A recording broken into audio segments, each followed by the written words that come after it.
Subcommittee. The meeting of the Majority Minority Redistricting Subcommittee on Saturday, April 16th is called to order at 9:04.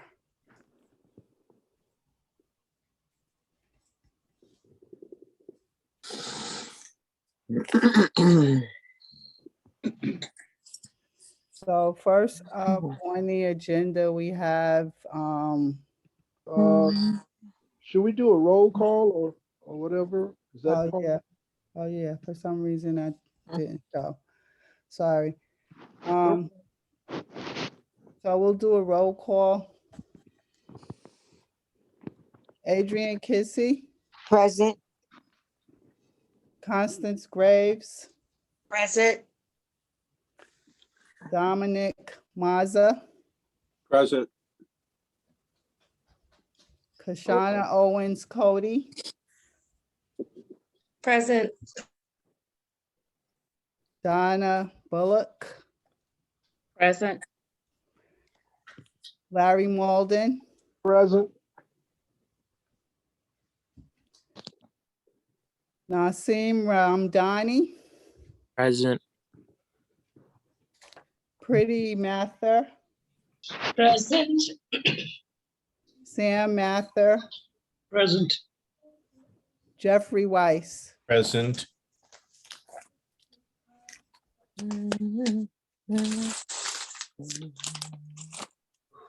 So next on the agenda, we have the approval of minutes.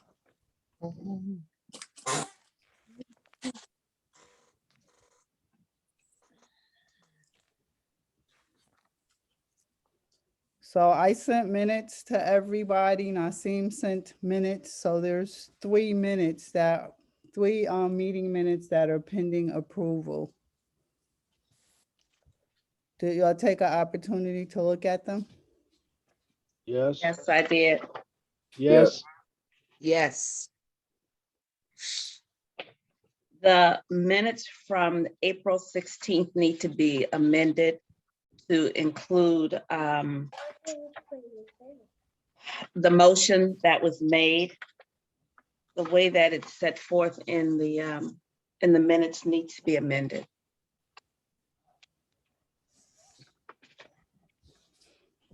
Okay, what motion is that, Donna? I'm looking through my copies here that I printed up, but it was the motion. I think I made the motion. I think Connie seconded the motion. The language in which it's put in the minutes needs to be changed. Okay, so on the March 26th and April 2nd minutes, can we get a motion to approve those minutes? I make a motion that the March 26th and April, what was the date? Second. April 2nd be approved as written. I'll I'll second. Larry.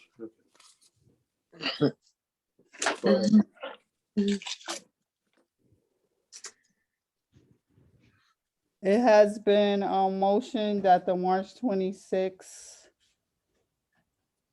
and April 2nd minutes be approved by Constance Graves. It has been seconded by Larry Malden.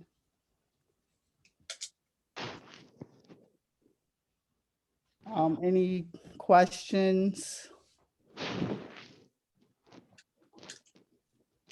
So moved, we'll take a vote.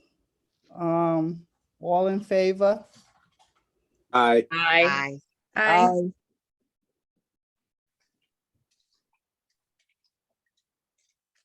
Adrian? Aye. Thank Yes. you. The meeting minutes of March 26th and April 2nd have been approved.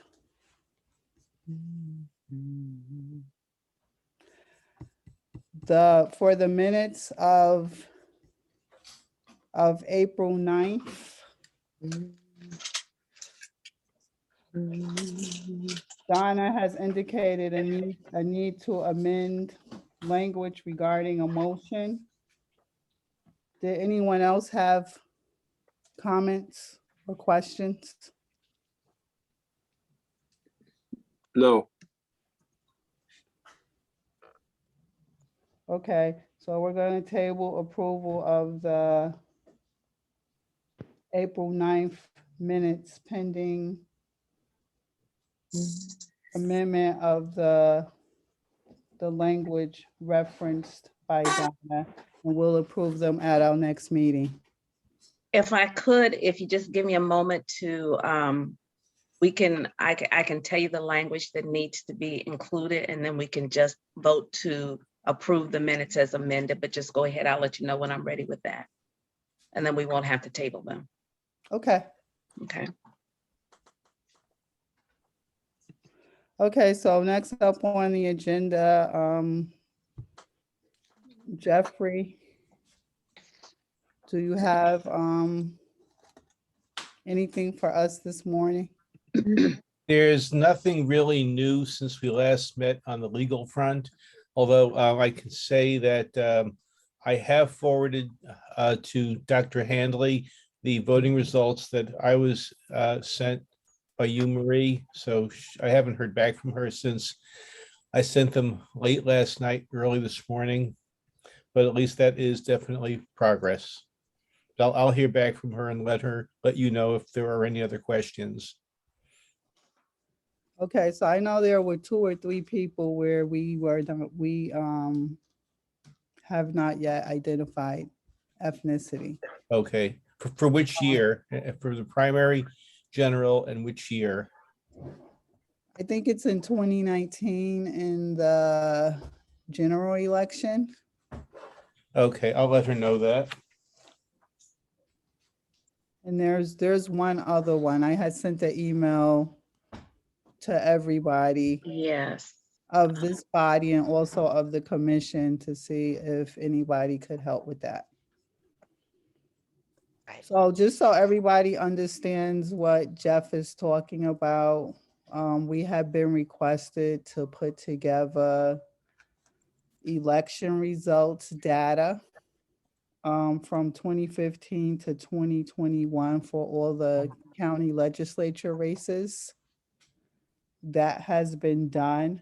There were also 5 countywide races that data was requested for, and that was also provided. And essentially, we were trying to ascertain ethnicity. Right. Well, the only other thing I'd add, this coming Thursday in Rochester, the appellate division of the state courts, they will hear the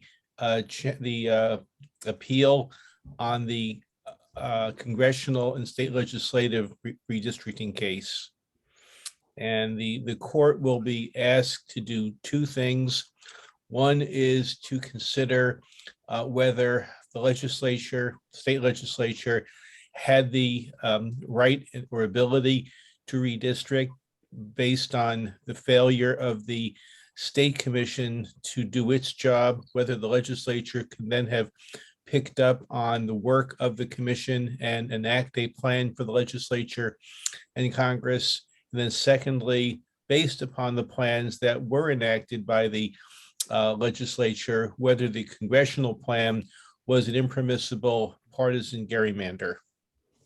We should have a decision on that anytime beginning late that afternoon, the 20th through the end of the month.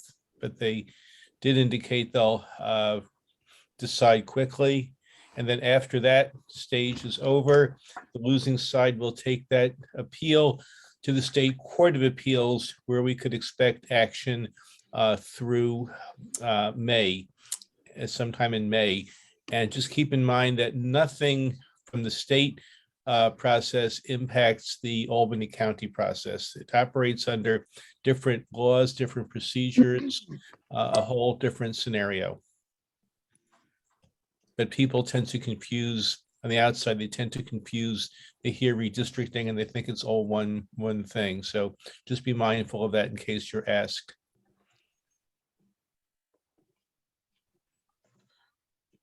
Okay, thank you. Any questions for Professor Weiss? Yeah, I have a question. At the meeting the other night, maybe I misunderstood, but when they were talking about the racial breakdowns, they mentioned the Asians, and it was my understanding, or are they now saying that we need to look at the Asian population and maybe consider having a district of Asians? Right. Well, what he was talking about was the possibility or consideration of grouping together Black, Hispanic, and Asian voters as they appear on the map. And the league's goal was to create what they looked at as a 7th majority minority district. Now, two things come into play there. First off, well, we're not going to know anything about levels of polarized voting or requirements of the Voting Rights Act until we have our analysis. But put that aside for a second. The Voting Rights Act does not require the creation of multi-ethnic districts, such as a Black, Asian, Hispanic district. That's not required by the law. I'll just point out also that Judge Kahn, in his Pope decision in 2015, did mention that multiracial groupings could be considered, but he left it more or less as an open question. Now, one tidbit that the witness did not mention at all is whether in, let's say, a Black, excuse me, Black, Hispanic, Asian district, or any kind of a district, whether there is white crossover voting that would support a minority candidate should one have run in the past. Because I'm just being hypothetical here, the 7th district that they're suggesting may be one where there's enough white support for minority candidates.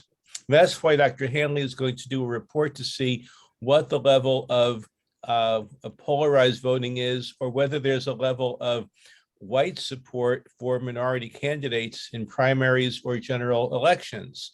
Now, put all that aside, even if the Voting Rights Act does not require the creation of any number of minority districts, the possibility is always open to create a nice, compact, contiguous district that might include more than one ethnic or racial group, as long as it's a naturally occurring compact geographical situation.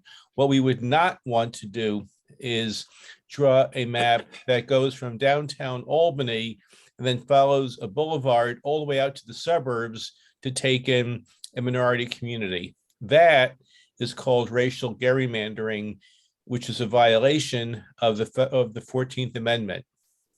So we have to really look to see what the maps look like, what the numbers include, and whether there are levels of polarized voting that might require anything. And we know from the Pope decision in 2015 that in several situations, there were levels of highly polarized racial voting, which caused the county to lose the lawsuit and the requirement that a few minority districts be created. So we're not at the point now of knowing what the current level in 2022 of polarized voting is. But I think bottom line is that what the League of Women Voters was suggesting was just something they were being creative. It's something you can consider. We have to look at the map and just see how it all shakes out. And the rest of the process that you will be considering. I know you gave a lot there. And any questions on that? I have a question.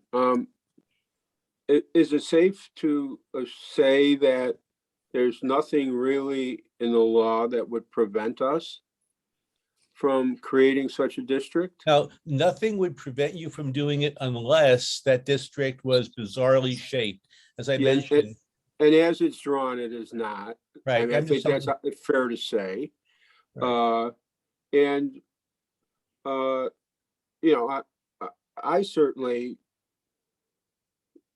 am in favor of that district. And I think down the road, yeah, at some point, we probably need to vote on that as a group and move forward with, you know, some sort of resolution or whatever, if everybody agrees, Right, or that this is what we're gonna do. right. Yeah, you are I think correct. I think he was incorrect in what he was saying. So can I just, I- can I just interject? My sense of what he was saying, he was essentially saying that the 2015 lawsuit resulted in a definition of minority Yes. that included Blacks, Hispanics, and I believe 2 or more races. He was essentially saying to consider anything beyond that is a violation of what the judge decided. That is essentially what Lars Dahl said at the hearing. And I'm hearing Mr. Weiss say that's not the case. No, I might not have recalled it. What I'm saying is that Judge Khan indicated that districts with more than one race should be considered. So these are all possibilities. I don't think any of us are in disagreement here. We just have to see. I don't have that map in front of me now to see what Lars Dahl was suggesting. But there's not. But to what Mr. Mazzi, you're asking, yes, a district could be created along those lines. Nothing prevents it unless it is based on race and race alone, and it ends up with a rather bizarre geographic shape that otherwise you would not think of ever doing. Okay, thank you. I'm happy with your answer. Thank you. Okay, I want to make sure everyone is on the same page. The big missing link, the big question mark is, how is Albany County different in 2022 than it was in 2015? And that's what the racial voting analysis will tell us based on looking at the primary and general election results for the past several years to let us know whether minority candidates are or are not being supported by white voters. I think also it's important that everybody understands that that first map that we put out was just a really preliminary draft map. There's nothing in it that we all agreed on. And so nobody should be discussing it as like a done deal relative to any Oh, of yeah. the districts. It was really just something for people to react to start a conversation. Yes, yes. Donna, did you have something? Yeah, well, I was just looking at my notes from the meeting, and Lars was saying that the definition was Black and Hispanic, and that if we created districts to include other racial minorities, then we were changing the definition, and therefore we would have to vote to change the definition.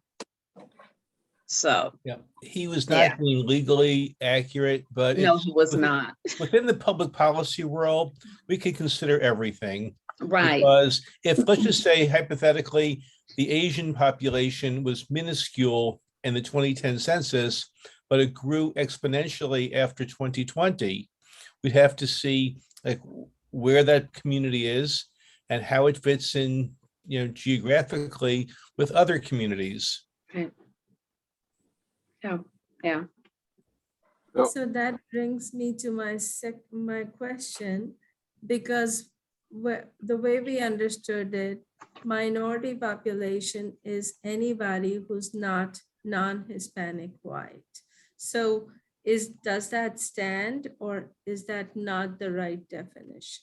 Now, we should, okay, the US Supreme Court has ruled that to meet the Section 2 requirements of the Voting Rights Act, where a racial polarization violation is found, you have to create a district that is 50% of just one race. Now, the federal circuits around the country have begun to differ on that by looking at, let's say, Black and Hispanic as a possibility. This is still a growing area in the law. Judge Kahn here in New York in the Second Circuit, Northern District, New York, said that the county in its remedy plan in 2015 should consider Black and Hispanic populations joined together. So that means that if we have neighboring Black and Hispanic communities literally adjoining each other, we could draw a district that includes both of them. I mean, there's a lot of flexibility here, and there's no bright line in the sand answer, because the US Supreme Court, being the final arbiter nationally, has still, has maintained since the last 20 years that the Voting Rights Act only requires the creation of districts with one race. So it's still, a gray area in the law as to what local federal courts might look at. The only thing I'm warning against is not to create a district that is bizarrely shaped based on race and race alone. And we're not doing that. No. Thank you. I think it's pretty clear we can do that. At some point, Mr. Weiss, you may be asked to render a written opinion. Okay, I'm going to go by the law. I'm going to. That's all. I mean,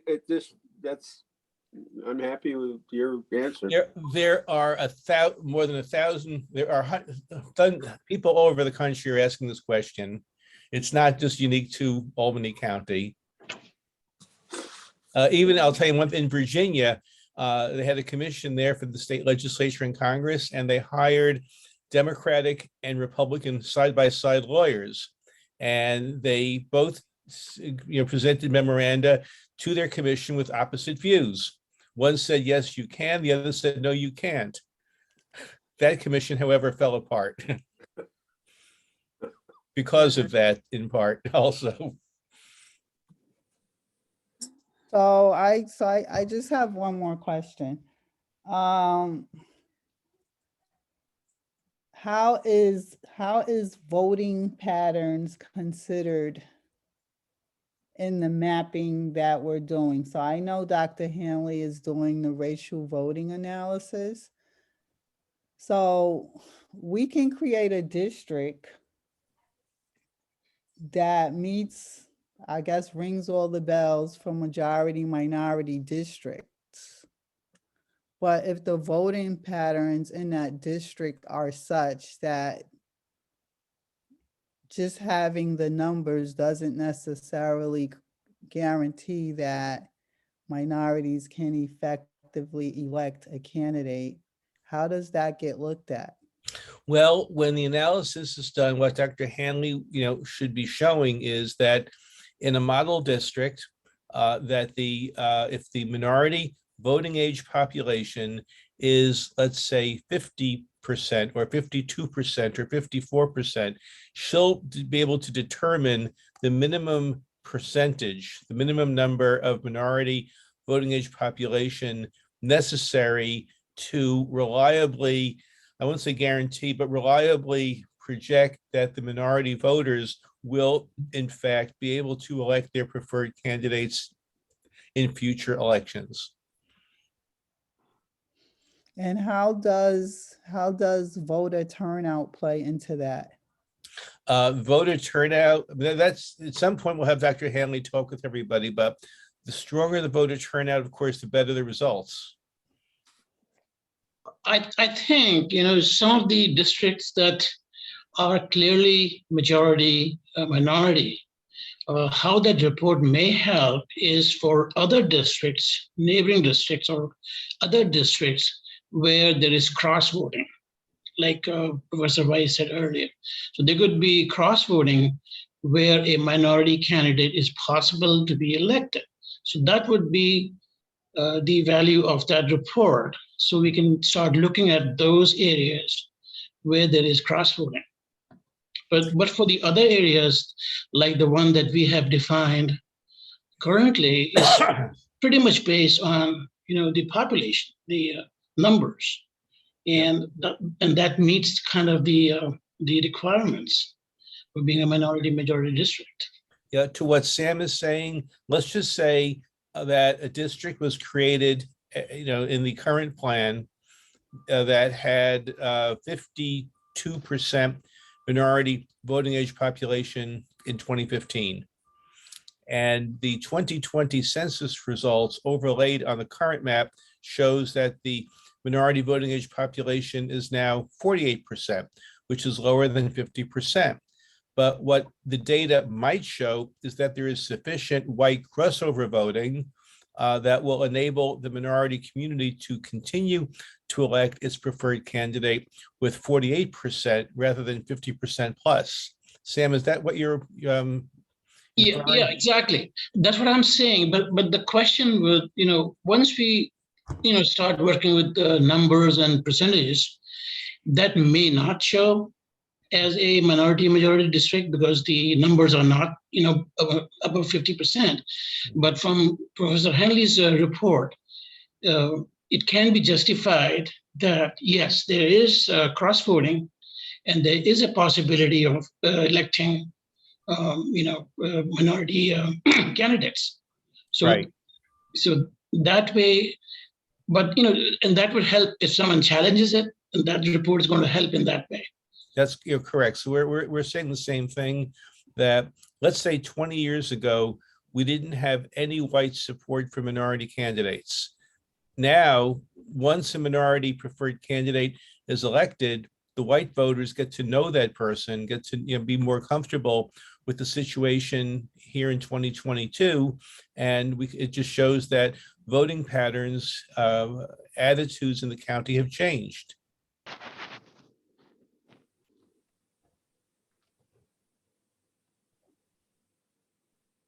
Okay. Does anybody else have anything as part of this discussion before we move on?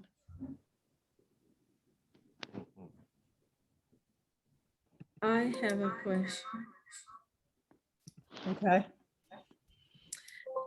My question is, it's a hypothetical question, but the question is, what if Dr. Handley's analysis shows that based on the data, that there is wide support for a minority candidate? What are we still need to have a majority minority population there, right? Not necessarily. A district, as I mentioned, could be under the current plan, 52% minority voting age population. But based on the last few elections and the analysis, may demonstrate that only 48% or 49% is needed now to continue to elect the minority preferred candidate. That's what we don't know yet, but that's the question we're going to find out about. So when you have a Voting Rights Act violation situation at the front end, then you have to create districts at the starting gate that are 50% plus minority. But over the life of the decade or a few elections, once voters are becoming more comfortable and used to voting for the incumbent, who will probably be of color, then you find the crossover voting that Sam is talking about, and you don't need to draw the district at 50% again. You could draw it at 48%, maybe 49%, and that would still remain as an effective minority district. The proof is going to be in the analysis. Okay. And that once Dr. Hanley has all of the the information she needs on the races and the racial ethnicities of the candidates. Within, I think, a week's time, she'll have her report, and we'll have a lot of these questions, cleared up with answers.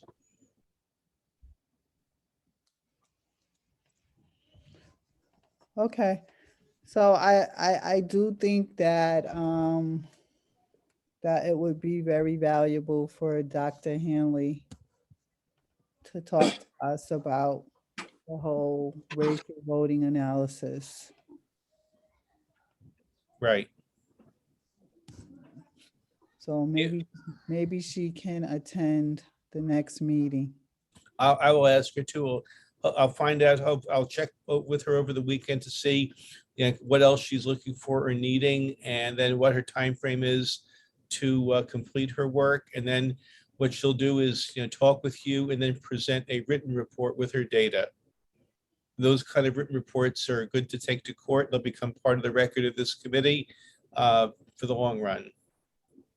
And hopefully, we're not going to be in court.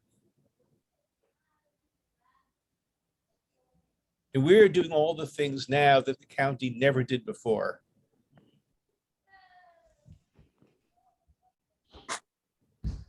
Okay, so next on the agenda, we had a mapping discussion.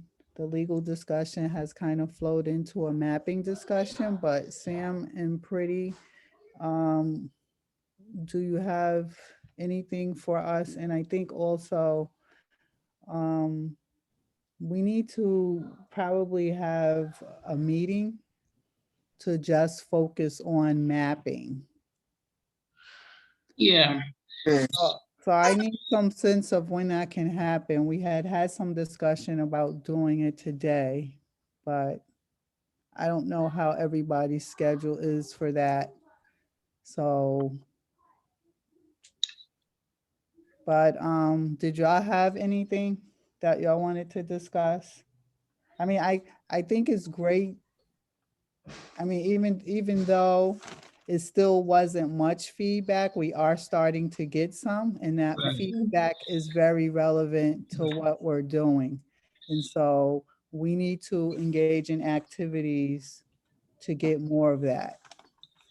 So right now, Marie, the maps that we presented were pretty much, based on the numbers, the census, and also based on how the districts are currently configured without changing much. So there are two things. One thing is to be able to get more public testimony, not just a few, but once we go to other meetings, we'll get more testimony and other points of views. And also we would like the committee members here to look at those maps more closely and see if there's any other opportunity, or you guys know the local districts much better. So, we will look for input from you all to see, where or how the maps can be improved, can be made better. I have one question. Laura's talked about the map that was proposed being based on changing the current districts. Have you tried drawing a map that disregards the current districts, just drawing a map from scratch, and how different it might look? Well, the thing is, we looked at where the minority population is and the districts. So the districts that we have drawn so far are based on where the population is. And we looked throughout the county, and in other districts, the population is quite dispersed. It's not, something that we can, create a district further down away from downtown. But certainly, we are open to suggestions and to see how we can reconfigure if it makes sense. And it will come once we start looking at neighborhoods to see if there are any splits or if there's anything that we need to reconfigure the current boundary lines. Yeah, it might have been more addressed to the overall commission that maps, were looking more the same as the current maps, but just, I think for argument's sake, just so we explore all of our options, it would just be a good thing to know if a map drawn from scratch basically would be the same as a map drawn from the current districts, because, you know, you can't be much more creative than to be where the people are in downtown Albany. Right. And if all the districts now are kind of, just make this up, vertical, you can't all of a sudden make them horizontal, because that's not where the people are. Yeah, yeah, that's true. So, you want to add something, Pretty? Yeah.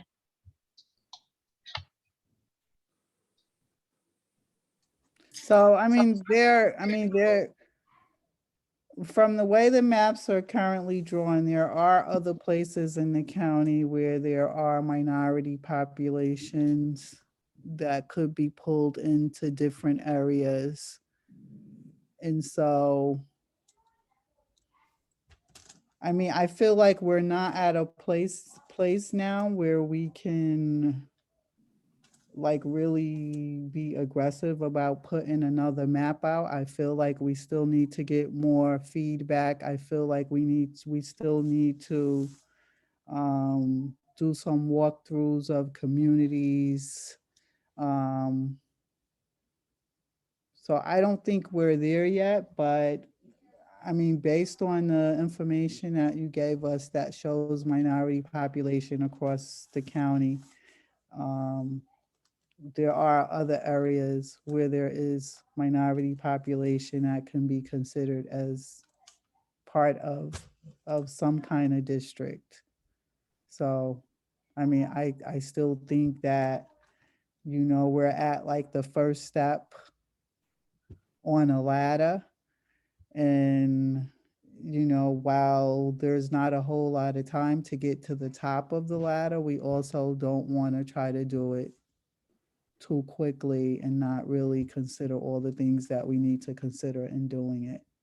Yeah, if I could ask Sam and Pretty, are there any areas in the county outside of downtown Albany where minority populations of any kind of racial makeup can be grouped together to create a new district or reconfigure a current district to make it much more minority populated? Definitely look at it, but my question goes back to the definition of minority. Because we have looked at just non-Hispanic Black alone, and that is what the possibilities are. But if we look at, when we look at non-Hispanic, everybody who's not non-Hispanic white, the one that came up was the 6th district, or rather District 7 that we had shown. But in the other parts of the county, it's so sparse that if we try to make another district, it's there. I'm not saying that minorities are not there. They're throughout the county.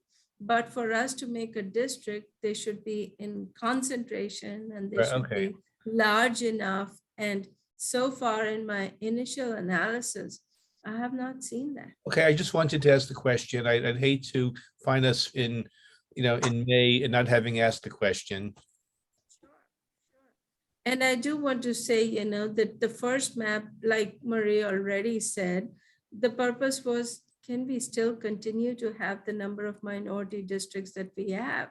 Because they all lost population, or even if they did not lose population, looking at the ideal population, there were less numbers. So the first one was, can we still have what we have? And can we still continue to be in the areas where we are? So that was where the first map was. Now, I do want to say that there was another map that I looked at that was presented by, or that was submitted by one of the commissioners, ACRC commissioners. I looked at it, and they had drawn it in Dave's redistricting. And I believe Dave's redistricting uses precincts. So when I tried to match it up, I could not match it to the blocks, whichever way things were. But they had a different way to look at it. So I'm going to see how we could kind of implement what they did using this blocks and using the data that we have all agreed to use. Good, okay. Well, we don't, I mean, we don't want to just implement what they did because they ended up with more districts. We have to be careful that we not go in that direction. I mean, I think there should be some analysis of any submissions. Yeah. Because in looking at them, they may draw out other possibilities, but we don't want to recreate something that was submitted. One more thing I found from that map was like what we have in our draft plan A, we have strong minority majority population for non-Hispanic Black and for voting age population. In their plan, they seem to have more, but the percentages were not that strong, like 50% or 51, where you almost have a guarantee that you could have a non-Hispanic Black person. But once again, we need to hear from the community because it's a starting point for them to think, oh, this is doable or this doesn't work kind of comments. And that is what I was pleased about from the meeting, that we were able to get some feedback. People were looking at it, and I thought that was a good step. Donna? Are the maps that, I think now the map that Ms. Pope spoke about, the one that Mr. Lars spoke about, and I think he did one previously. Are those all three of those maps on the commission's website? So Lars previously submitted a map. I don't know. Right. It's not clear to me that he's gonna submit a second map. He Okay. did submit his written. Well, give me a second. He did submit his written testimony. The Mhm. map that Gwen Pope referred to, I know they reached out to her to Okay. have it submitted. She just referred to it being on Dave's redistricting and how you can find it, but I don't think she actually submitted anything, but Larry Volk did reach out to her. Yeah, it's important that if people have maps, that they be submitted to the commission or to the Mhm. subcommittee, that we can't be expected to rely on maps that are often some third-party software. And it also wasn't clear if the map that Gwen Pope referenced is the same map. Like it's one of the two maps that had been submitted. Okay. I mean, that's part of the reason of this whole open meetings thing, is so that people can submit. You know, I agree with, Professor Weiss, we shouldn't have to go here, there, and everywhere trying to find a map that somebody has created. That's why they can submit them to the commission, so that we, can get what people have come up with. Okay, so as definitely a takeaway item, we need a date for a just mapping meeting. Definitely. So if Are you looking at this week? well, I guess first we need to know Sam and Pretty's availability. I think we should try to do it within the next week.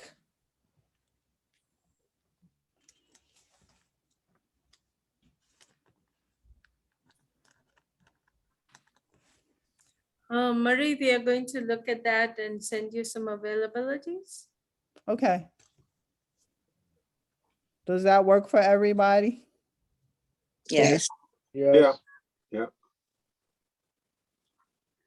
As long as it's not Tuesday or Thursday. And just be mindful, I cannot do anything late Wednesday afternoons, early evenings, at least not through the next 2 Wednesdays. Okay. Okay, next we had, public meetings, public hearings. Do we want to talk about the public hearing that we just had relative to just the debriefing? How it went, what worked, what didn't work? What might need to change? Are there any observations that anyone wants to share? The time, I thought that, the meeting was going to go on at least until 7. Yeah, And since we didn't have anyone else come to represent or, to speak about their community or even, testimonial, everybody thought it would have, the meeting just commenced pretty early, and it didn't give people opportunity if they, because you say public, to come to attend the meeting. And I don't know if the door was downstairs, were people able to get in if they were? They have to sign up though, right? Don't they have to Yeah. sign up in order to speak? They Yep. have to sign up to speak. If they wanted to attend in person, they could have just come. yeah. Part of the problem was that the full commission promoted the hearing at the front end being from 4 o'clock to 7 o'clock. And they kept debating internally, well, what if no one shows up past, let's say, 5 o'clock or 6 o'clock? Do we have to stay in the room till 7 o'clock? And because the notices all went out that would indicate till 7 o'clock, but then to have people testify in advance, you had to sign up. It was sort of like between a rock and a hard place, that they realized for future meetings, they're not going to have an end time, simply a start time. And that after, I guess, an hour and a half, 2 hours, when it became apparent that no one else was going to show up, although we don't know that, they decided that, I guess, 90 minutes, 2 hours was enough, and they ended the hearing. That's my recollection of it. That I think there was a vote taken by the overall committee that going forward, they would start the meetings at 5 o'clock. But I could be mistaken, but I think, I sat in on those meetings and I recall a vote being taken that they would start meetings at 5 in the future. Yeah. But I shared with Larry and with Marie prior to the start of the meeting, I did call the Committee on Open Government and I asked them the question about having the time, beginning time and end time on the meeting notice. And I spoke with Christian Smith there. And she said, if you have a beginning time and an end time, you should stay there the entire time, because that's what you have put out to the public. She said, if you don't have an end time, when you don't have anybody else, there, and it appears that no one else is coming, you can, then you can end the meeting. She said, it's also helpful in your meeting notice, if it's a public hearing and you're allowing public comment, then you can put a time in the notice or on the agenda as to when the public can speak. Ms. Pope asked to speak early because she had another meeting and she wanted to be able to speak as soon as she could and then go back and then get to her other meeting. But I did read yesterday in the email, I think it was Tom said that he was there speaking with, I think, a former Albany County legislator, and they were there until shortly after 7. So somebody was there and no one else from the public attempted to come, to the meeting. So going forward. I think I saw that same email and there was some mention of the fact that the door downstairs may have been locked, but if you came and the door was locked and you knocked on the door, there was a guard there that would Yeah. let you in. Mm-hmm. So I think I saw that also. And I think there was a little bit of confusion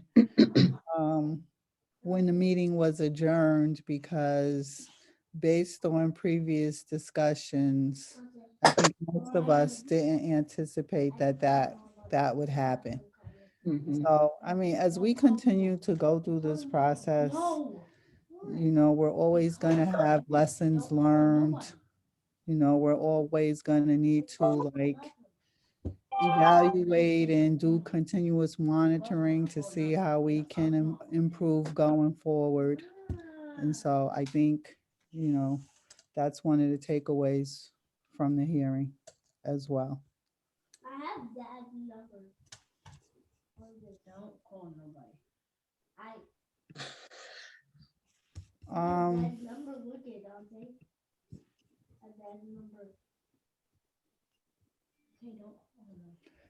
Um, does anybody else have anything on public meetings and hearings? I think we still need to flush out what we're gonna do with April 20th or the 21st.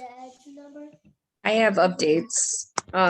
So I sent an email right before this meeting with a compilation of different places to host meetings. So April 20th, we had already reserved or pre-reserved Albany Boys and Girls Club, the conference room there.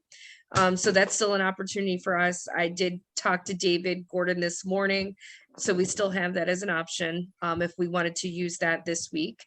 I also went through the library system. I know we had talked about hosting at Washington Library, but I also went through the entire City of Albany library system to pull out the libraries that are in the majority minority districts and pulled all of their availability. So it looks like let's see, the Arbor Hill, West Hill Library has evening availability on Tuesdays and Thursdays. And again, all this is an email, so you can see it. And what I did for each library is I actually pulled out each day it's available, starting with not next week, but the week after. Delaware Library, also in an MMD, they have Tuesday, Thursday availability in the evening. And then Howe Library on Schuyler Street has Monday and Wednesday. So we do technically have Monday, Tuesday, Wednesday, Thursday evening availability at all three of those libraries. So I did go through, pulled out their availability. So I could easily go in and book these, but I at least wanted to get that information out there that we do have those three library options plus the Albany Boys and Girls Club. I did get in touch with Centro Civico. I know we had talked about getting in touch with them in the past, but I did reach out to their regional director. So we're going to connect this week just to find out if there's events or meeting opportunities there as well. And then Capital District Latinos, I'm just waiting for Mickey to give me dates for May. I've asked anybody that like Boys and Girls Club, I even sent an email back saying if there's any community events that they can let us know about that we can possibly table because we have the posters. So I'm waiting for that too, because like summer camp signups are coming. There's just different drives and events that all these organizations that we're talking about are going to be having different events that are going to draw the public as well. So I have kind of circled back, even though if you gave me dates, I'm still looking for now your community events that we could possibly table. I know we talked about the Tulip Festival. Not sure if we got in touch, if we've reached out to Cultural Affairs yet, but that's an option as well. Oh, I'm sorry. You're muted, Marie. I did reach out to Cultural Affairs. Nobody answered the phone, so I left a message for a callback. And I basically told them that I was calling because I wanted to find out if there was a possibility for us to have a presence at the Tulip Festival and if there were other events coming up where we could have a presence for the purpose of providing information and or passing out materials. So I'm waiting for someone to call me back. So as we talked in the past, what we're essentially talking about, we're not, a lot of this stuff, we're talking about small group presentations as opposed to like a public meeting or a public hearing where we can get in front of people and just basically tell them who we are, why we are, why they should care and why we need their input. So speaking of that, there's the MMD subcommittee calendar that Kashana created. I did go into it yesterday. It is relatively easy to go in and to update your availability. And I think once we have that, because these small group things that we're talking about, there only needs to be like one or two of us there. It's not like where everybody needs to be available. And we need to spend some time to get everybody comfortable talking about who we are, why we are, what we're doing, and what we need. So I'm gonna put something in place for us to spend some time on that, because the more everybody is comfortable, the more broadly we can reach people. It is all that on the Albany County email system? Kashana, can you show them the calendar? Sure. Kashana, did you get my email about my availability? No? Yeah, also, I just posted a note in the chat. I do not think I'm getting group emails that might deal with scheduling, or I'm not sure what I'm getting. Yeah, I receive regular emails from Marie, but I don't think from anyone else unless they're one-on-one. yeah, I did actually, I was gonna reach out to you because when I tried to share the calendar, because you're not an Albany County email, it wouldn't let me extend the Outlook calendar to you, if that makes sense. does. But if you can send me your availability, I can still put it inside of the calendar. Let me know what days you're looking at and I'll respond. Oh, the whole entire month of May and the Oh. rest of April. Okay, I'll work on that right after this call. I'll give you the dates that I know, or half dates that I'm blocked out. Okay. Okay. So I received a text from, they're putting on a community event. It's called Inaugural Spring, and it's a community resources and referral day. And it was supposed to be today, but because of the weather, it will be held April 23rd at 1 p.m. at 381 Hamilton Street, Albany. I believe that may be a church. I'm not sure, but this is for Saturday. Yeah, And- that might be Israel AME. Okay. Oh, okay. So, yeah, they're going to have different organizations there, like SNUG and Albany Community Action Partnership, the Boys and Girls Club. So, if the MMD wants to get a table or be included, I can let them know. If the subcommittee is interested. I have another event that day I can't attend. My daughter's having her gender reveal party, so I can't attend that, but I'm just putting it out there. Okay, we do want to be there, but I know Donna Mhm. also had some contacts with Israel AME. Donna, Oh, okay. That was for, that was just for one of the small group meetings. okay. Okay, Oh. so this is something, what is the date of that again, please? April 23rd. 23rd. At 1 o'clock. Yeah, okay. The address, I could do the that. address looks like the address of Israel AME. Mm. So, I mean, we should see if we could be there. All right. Because Yeah. they were gonna have it today held at Bleecker. They were gonna have an Easter egg hunt and all of that, but because of the weather forecast, they decided they were going to postpone it. So they're postponing it to April 23rd at, I guess, the AME church or what have you. But yeah. Before I forget, Kashana, could you post your email address in the chat to me? I just checked. I don't have it.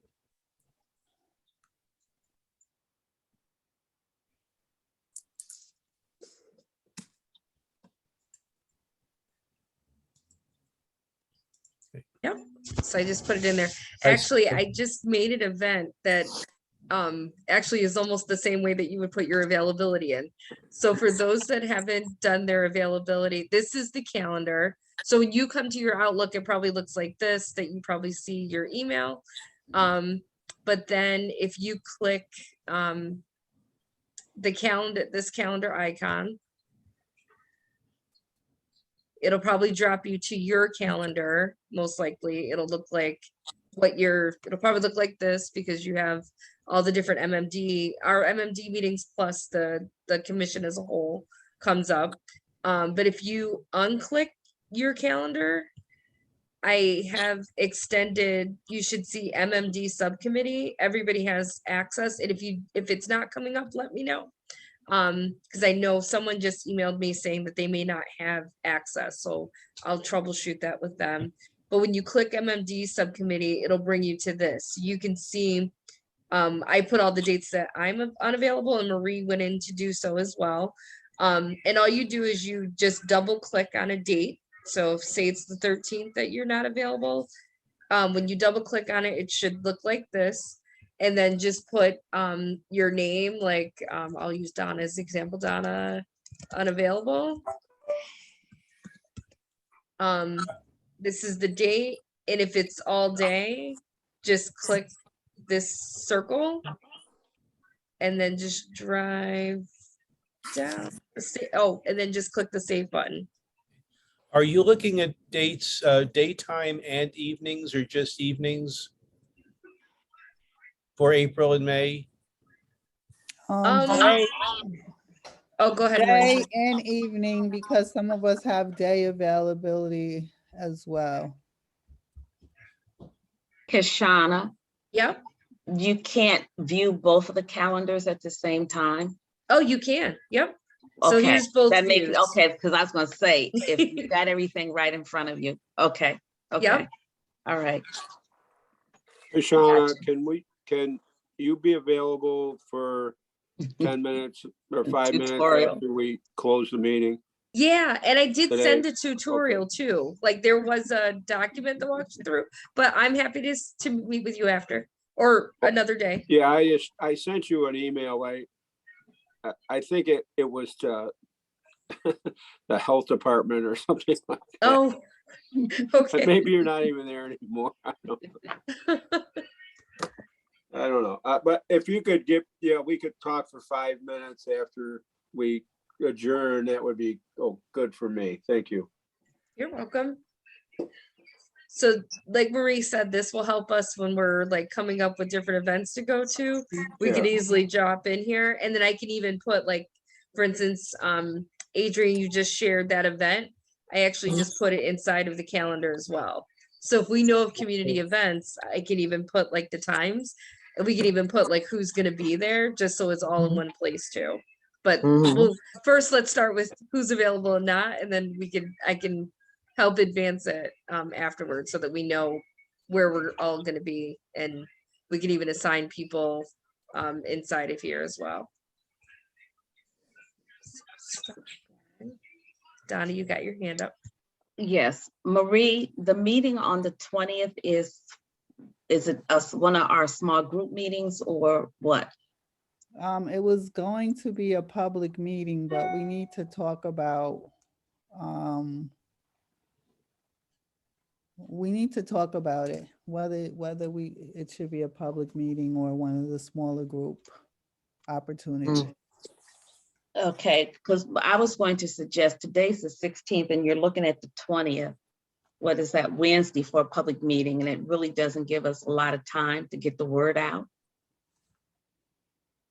Yeah, I think we had already had some discussion about scaling that back. So could we do it on the following week, the public meeting, and give us more time to publicize if we have a location? Yeah, we could do that. Are you And- talking about the 27th? Yes. So the Okay. 27th, for that week. that's still a Wednesday. That's Well, still. or Mhm. even one day the following week, but just Okay. to give us more time to publicize. It was suggested that, have we ever asked Albany County for a list of their buildings and properties within the county that we might be able to utilize for meetings? No, I don't think that question's been posed.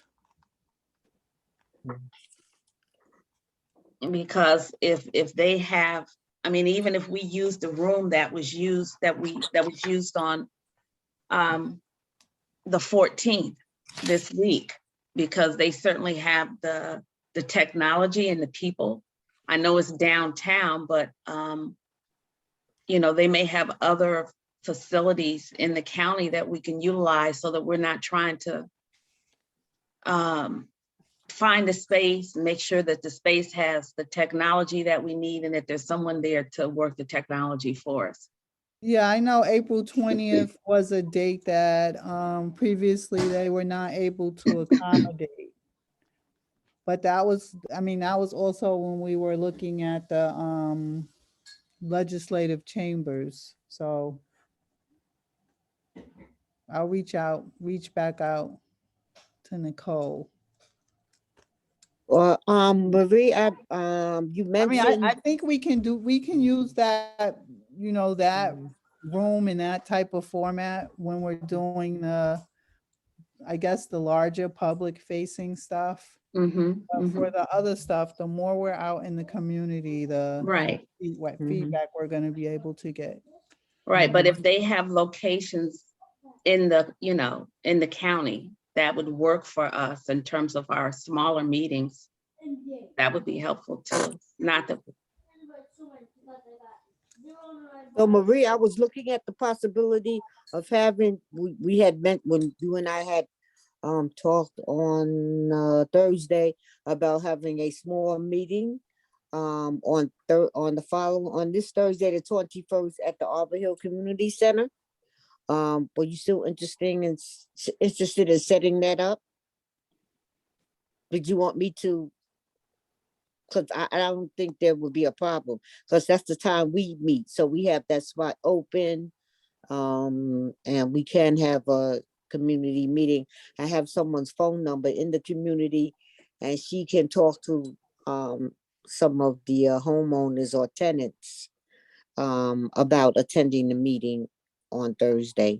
But it's up to the subcommittee. I don't. You said it just needed to be after 6, right? Well, the school is closed, so that means that they're on vacation. So that means we can use it before. We can do it at 5 if you'd like. Okay. Okay. So I want to do it. Okay. And then we can figure out who else can be there. Okay. But I think once everybody gives their availability, then we'll be able to come up with a calendar of stuff. And once we have that calendar, we'll be able to plan promotion in advance of the meeting to get the most people at those forums as we can. Can we create almost like how we just were talking about having a mapping almost subcommittee? Can we do that for all the community engagement stuff? I mean, I'll take lead coordinating that meeting, but then we can get the availability, plug in all the events, like, because I know Adrian, myself, Larry, Donna, we're all calling different places and everything too, but we can start like having these discussions like almost offline and then coming to this meeting with, here's the calendar, here's where we can all Yeah. go and make sure everybody knows where Yeah. they're going. I think the subcommittee idea is great. Okay. So I guess you can go with the people that are already involved in those activities. And that should work.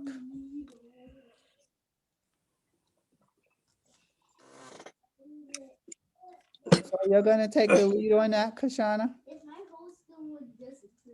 Yep, I'll send an email just trying to get our connections our availability this week. Okay.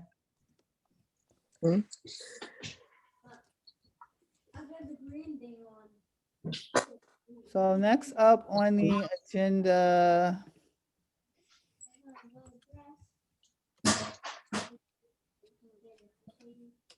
is a review of open action items.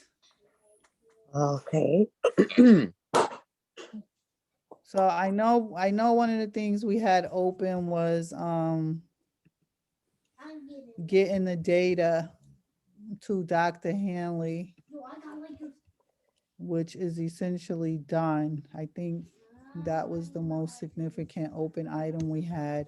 We also had the meeting minutes that we needed to get finalized. I don't have the minutes in front of me. Does anybody have the minutes in front of them? I do. Can you I- tell us? And I was gonna tell you, we have a problem. You have two different sets of meetings, but they have the same date. They're both dated April 2nd. Really?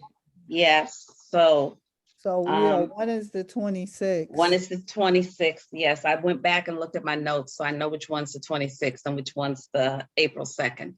Okay, so we need to correct that date. Yes.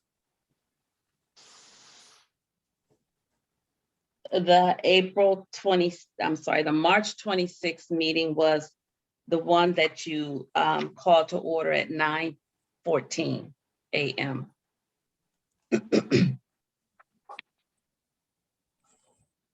Mhm. Okay. I think I saw that and I corrected it and then I must have sent out the wrong one. So it's like so many documents open like at any given time.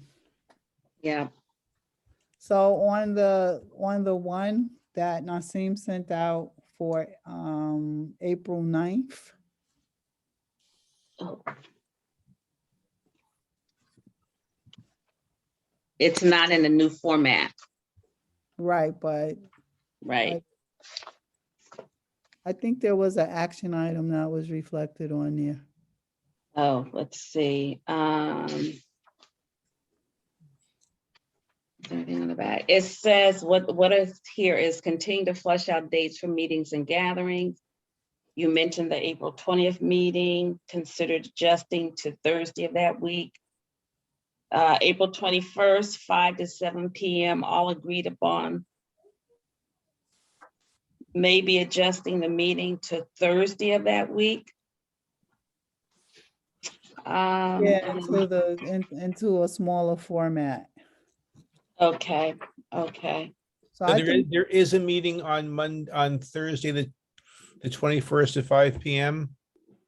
no, we're gonna scale it back to a smaller format. Okay, I'll take it off my schedule. Thanks. Okay.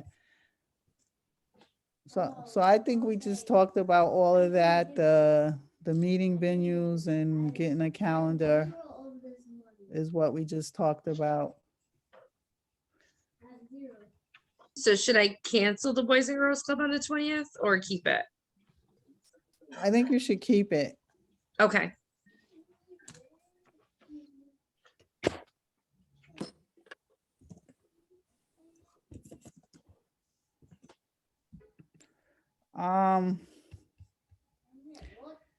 And then we have work plan. Kashana, do you have anything else on the work plan? We have been discussing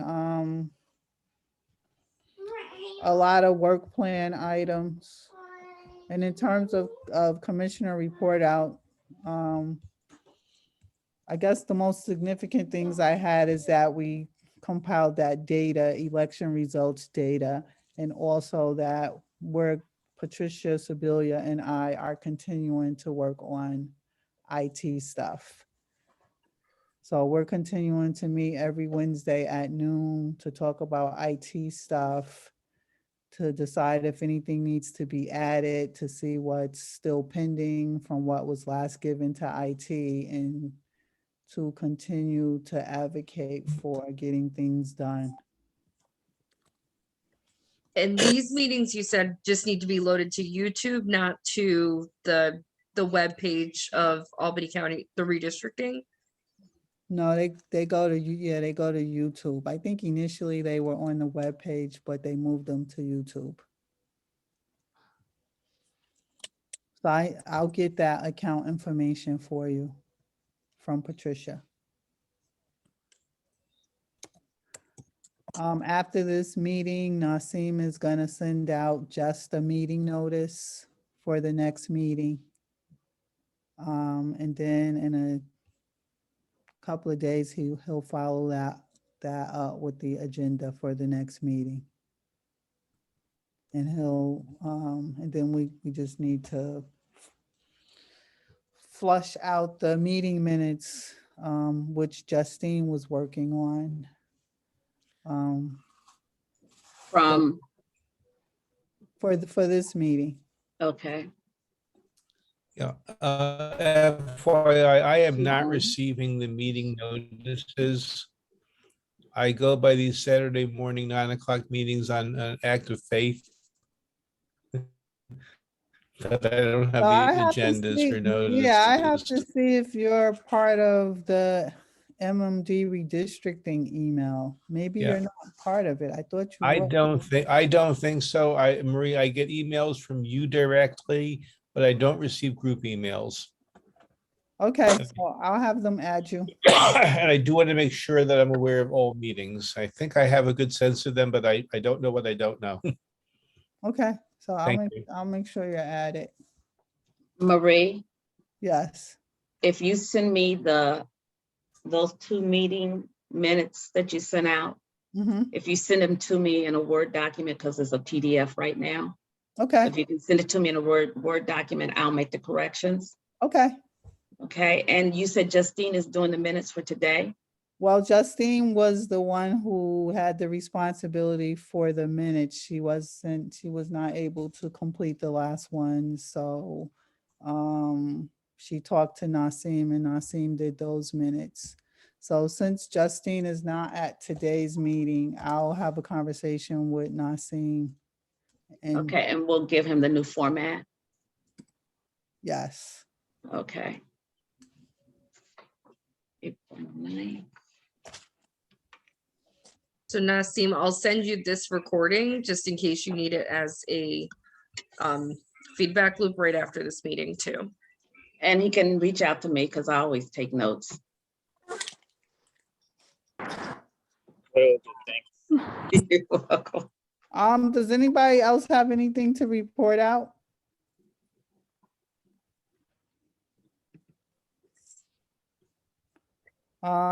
Is there any new business?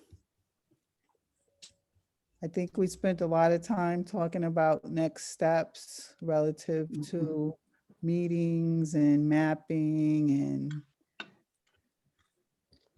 Yeah, activities going forward. the only Kashana, thing that's outstanding, I feel like on the work plan is just, did we have anybody take the YouTube and Facebook Live training so that when we do host public meetings or public hearings, like I don't think that has been done yet. Unless we're gonna rely on the county Yeah, being at Connie was each one of gonna- our events. she was gonna pursue that. I don't think she has done that.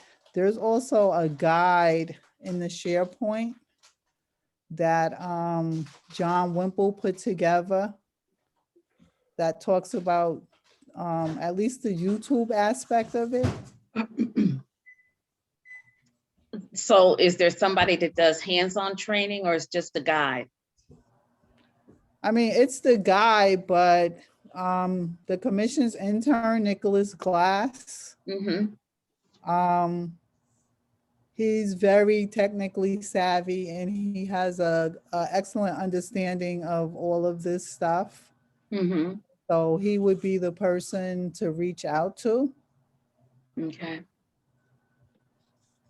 I mean, there's also John Wimple, but I think Nicholas Glass would probably be the best contact. Okay. Okay. So if there's nothing else, it's 23 minutes after 10 and I think we're through our agenda. Can I get a motion to adjourn? I move that we adjourn. I second.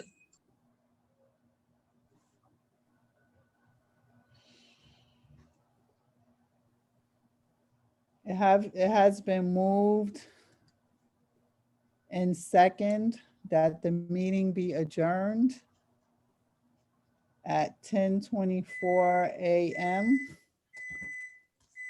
All in favor? Aye. Aye.